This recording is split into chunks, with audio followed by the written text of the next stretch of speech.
I showed my cheating wife how ruthless I react to small mistakes. How can life take a 360-degree turn so quickly? If you had seen me 6 months ago, I would have been a happy man, content with my life. Now, I'm typing my life story on the internet to ask people what they think I should do. Yeah, I'm that desperate. I, male, 32, and have been married for 4 years to my wife, a female, 30. I work in a tech company while my wife is a homemaker. We have a baby girl who turned 1 year old last month.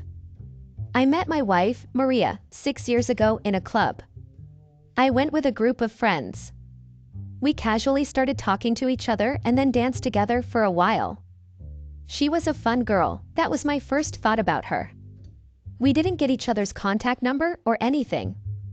We just danced and had some drinks together and then went our way. You should have gotten her number, bro, my friend Ethan told me a few days later. He was teasing me that I had fallen in love with the girl from the bar. Yeah, I really should have, I replied, sighing and rubbing my eyes. I couldn't get her out of my mind. I was regretting not getting her number. I was out for a work lunch with Ethan, but the client got stuck in traffic, so it was just us. Me and Ethan have been friends since college and also started working in the same company. Holy f***, you aren't going to believe this, he said, his face wide open in shock. What? I said, and turned to look at what had gotten Ethan like this. Oh f***, I said, a smile finally coming to my face. Entering the restaurant was none other than the girl from the bar. I saw her laughing with her friends as she made her way to their table. I couldn't believe that I was seeing her again. The regret of not asking for her number finally left my shoulder. Maybe it was in our destiny to meet again, I thought ludicrously. I wasn't going to repeat the same mistake again. I called the waiter and sent her a martini. She ordered that drink that night at the bar. This time she gave me her number before we went our way. We started chatting a lot. She was working on temporary jobs then.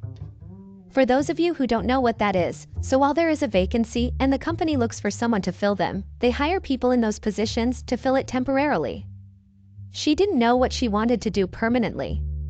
She liked that her job didn't need any long-term commitment and she could leave when she was bored from that particular job. I liked talking to her. We both were single and just wanted to have some fun. We went to clubs together and partied many times with our friends. One thing led to another and we kissed each other one night outside her house. I really like you, I told her. She told me that she liked me too. We started hanging out with each other a lot more. We would spend weekends in bed. I was really happy to be with her and I thought it was a mutual feeling. Maria was quite beautiful, everywhere she went guys would turn. I couldn't believe how lucky I had gotten. She would tell me how guys flirted with her wherever she went. It never surprised me. I thought it was because of her beauty, but it wasn't just that. One evening when I took Maria out for dinner with my friends, I noticed something that night. She was here as my girlfriend but was still smiling and flirting with one of my friends who was single at that point of time. It felt a bit weird to me, but I thought maybe they are just being friendly. It wasn't just my overthinking. During our course of relationship, I noticed her various times, openly flirting with other men. One time when I confronted her about it, she told me that it was just healthy flirting and didn't mean anything. I told her that I wasn't comfortable with my girlfriend openly flirting with men. I didn't do that, so I thought it was fair on my part to expect the same from her. She told me she won't do it if I don't like that, and that was the end of the conversation. She stopped flirting, or healthy flirting, like she called it. Our relationship went well, but we also encountered rough patches in our relationship. Even though Maria told me that she stopped flirting with random men, I would still see her passing sensual smiles to random men sometimes. She would get texts from men asking her where she is and what she's doing. I would confront her about it and she would get angry. She would tell me that I didn't trust her and it's just my insecurity talking. When we had fights like these, we stopped talking to each other and then she would come and tell me that she's sorry and some sweet things. I was a young man in love, I couldn't resist her. So I used to let it go. At our second anniversary, I popped the question to her to marry me. It was an instant yes, to both our delight. We got married with our friends and family present. Maria told me that she didn't want to work anymore. I told her that if she doesn't want to, then she doesn't need to. I worked enough for us. I did quite well at my work. Along with my job, I made certain investments which turned out to be really good decisions. I was happy I could provide a comfortable life to my family. Our life was going well. We had a good life. I wanted to expand our family, but Maria said she wasn't ready for it. I understood her. Becoming a mother was a commitment for life, and I wanted her to be completely ready for it. I didn't have to wait for long because after 2 years of marriage, Maria told me that she's ready to be a mother. She said it felt natural for her to be a mother. She soon got pregnant with our baby girl, and everything felt too good to be true. We were going to be a complete family. Our baby girl came into this world around a year ago. She looked so beautiful in my arms. She was a perfect balance between me and my wife. I held her in my arms while I sat with my wife on her hospital bed. My family was finally complete, and I was going to do everything in my power to give them the best of their life. Maria didn't have any complications during the birth of our baby, but she suffered postpartum depression heavily. I hated seeing her like that. Doctors told me that it was more common than I thought. They said she will heal with time. I made sure to be there for her through all of it. I took leave from office to be there for her and the baby. She started feeling better after a month or so. She told me that I should go back to work. Even though I was reluctant at first about leaving them and going to work, I resumed work. The work had piled up when I went back after leave. I had to work extra hours to compensate. I felt bad that I was not able to give enough time to my wife and newborn baby. It wasn't fair for Maria to handle the baby alone, especially when she had just started feeling better. Work wasn't something I could ignore as well. I found a solution to it. I hired a nanny for a baby so that Maria could also have some time to herself. I told her that she should go out with her friends and all. She was reluctant at first. She didn't want to leave the baby and go anywhere. I convinced her that it was all right, biggest mistake I ever made. She started going out with her friends. The first time she went, I saw how happy she was when she came back. She had always been a party girl, so it didn't surprise me. I told her that if it made her happy, she should make time for herself. She hugged me and thanked me so many times for being understanding. I didn't think I was doing a big thing. Any husband would want his wife happy, and I was doing the same. I came home early from work to be with the baby when Maria had plans with her friends. We had a nanny, but I thought it's best if one of the parents was with her most of the time. I didn't want my daughter to get raised by a nanny. I appreciated the additional help, but I liked to be an involved parent. Maria was also happy as she was able to enjoy her life like she did before. We were settling in our new life with the baby. Even though me and Maria weren't spending much time together, I was content that she's feeling better. I thought soon everything would be fine and we'll spend a lot of time together, but we never did. One night, after Maria came from hanging out with her friends, she told me that she's very tired and going to sleep. I told her to go to bed and that I'll come to bed after putting the baby to sleep. I put the baby in her crib and went to our bedroom. Maria was fast asleep when I came to the room. I joined her in the bed and was going to sleep as well when I heard her murmuring. I turned to look at her side. Her brows were knitted together. She did that when she dreamt of something.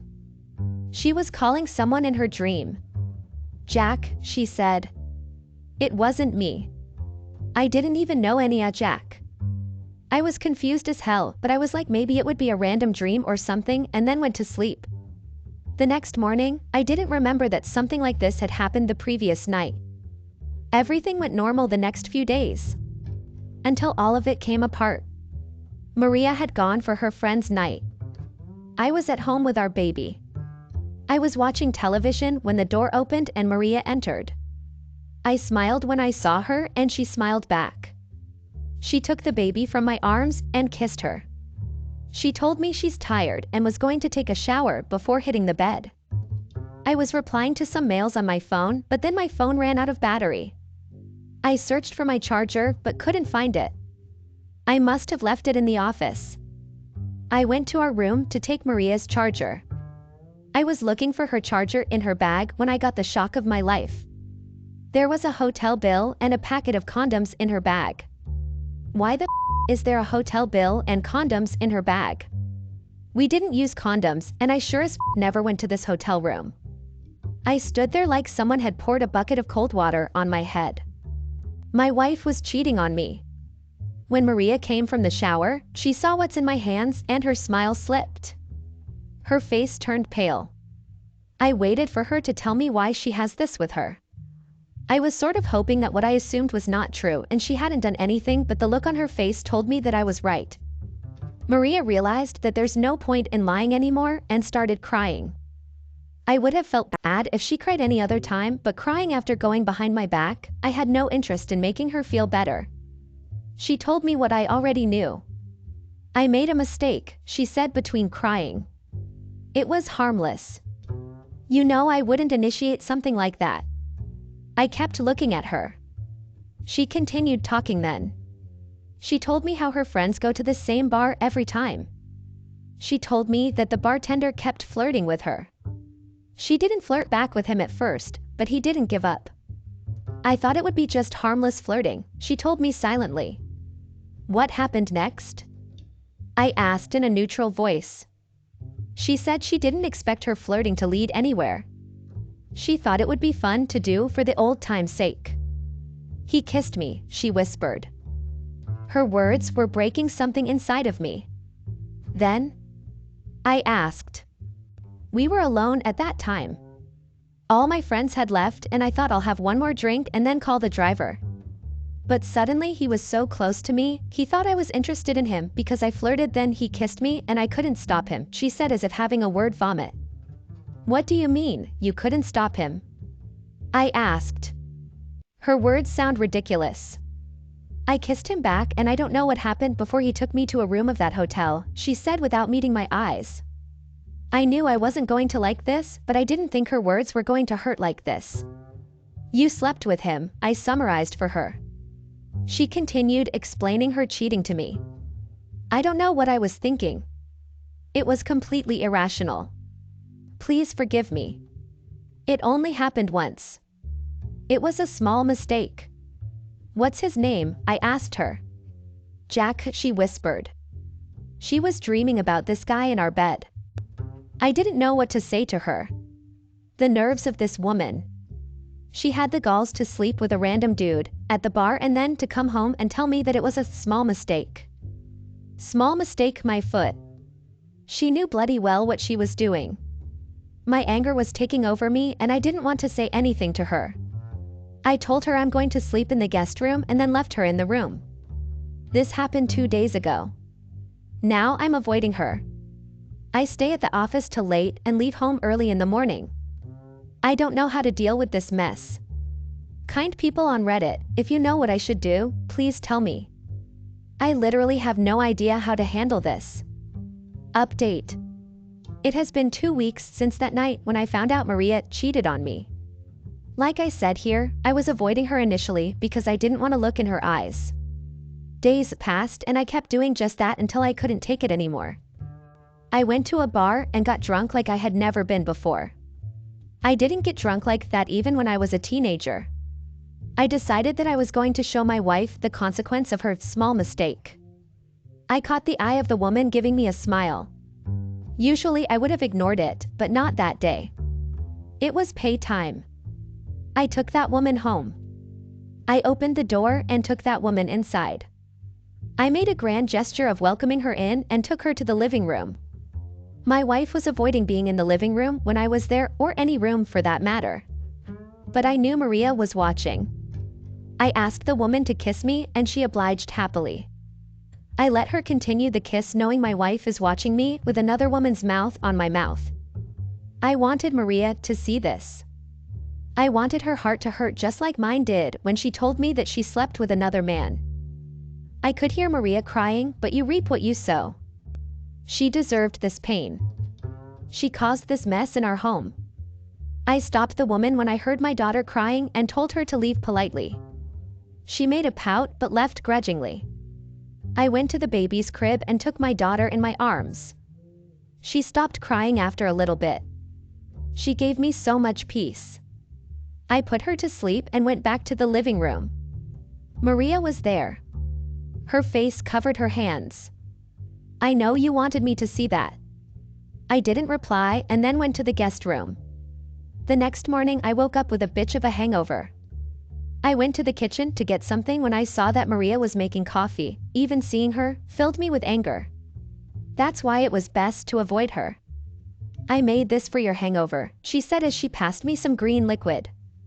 My head was throbbing, but I didn't need her help. Don't act like my wife now. But I'm your wife, she said like my words had hurt her. Oh really? Didn't remember that when you slept with another man. Did you? I didn't have time for her drama. I grabbed a bottle of water from the fridge and went back to the guest room. I took some medicine and started feeling better. I wasn't proud of what I did last night. Not because it was against the dignity of my marriage. That ship sailed when Maria went to that hotel room. It wasn't just my style. I knew Maria was hurt the way she sobbed last night, but that wasn't enough. I wanted her to suffer. I was going to make that happen. I called up my lawyer and told them to make the papers as soon as possible. They told me it will be ready within 24 hours. The next day, the papers were sent to me in my office. I wanted to see Maria's reaction when she saw this. Just as I was leaving work, I got a call from Maria. This was the first time she called me after that night she came home. I picked it up thinking it could be about our daughter as well. I came to the mall to do some shopping, but they are saying the card is blocked. That's the first time she called me, and that's because her card is blocked. Figures. That's because it is. Shock took over voice and she started telling me that I can't do that. I didn't have time for her theatrics.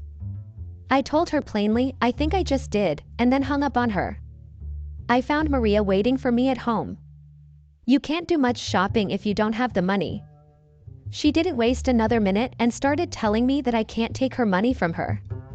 I know you're upset, but don't act like this. The audacity of this woman knew no bounds. I told her it wasn't her money, but my money. I just liked providing her with everything because she was my wife. I don't want to spend anymore on a bitch like you, I told her. She told me that legally she's still my wife and has the right to my finances. That brought a smile to my face. She was confused as to why I am smiling. You are my wife, but not for long. I gave her the divorce papers as my words drew understanding on her face. The divorce papers clearly stated that I was filing divorce because of my wife's adultery. My lawyer had told me that we'll get full custody of my daughter. Since we were getting a divorce because Maria cheated on me, she wasn't going to get a single penny from me. It was worth paying my lawyer the hefty fees. I wanted Maria to be stripped of everything I provided for her. She was going to be on the streets.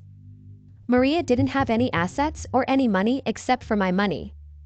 I used to think of it as our money, but it now.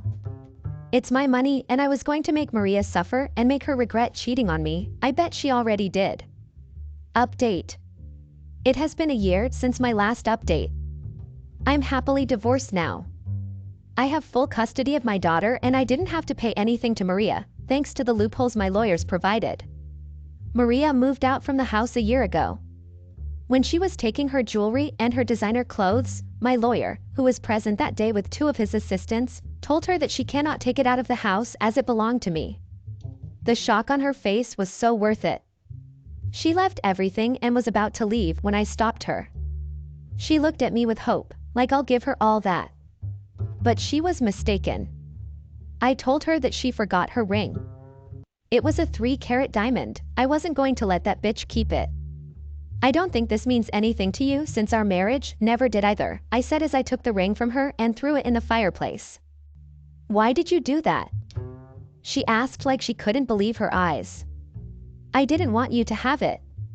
Doesn't mean I'm going to keep it, I said calmly.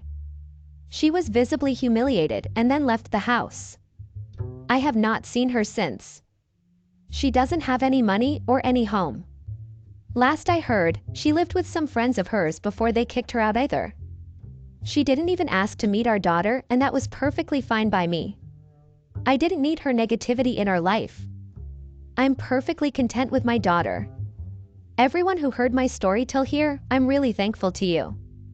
I'm grateful for all your comments and advice. It felt relieving sharing my story with all of you.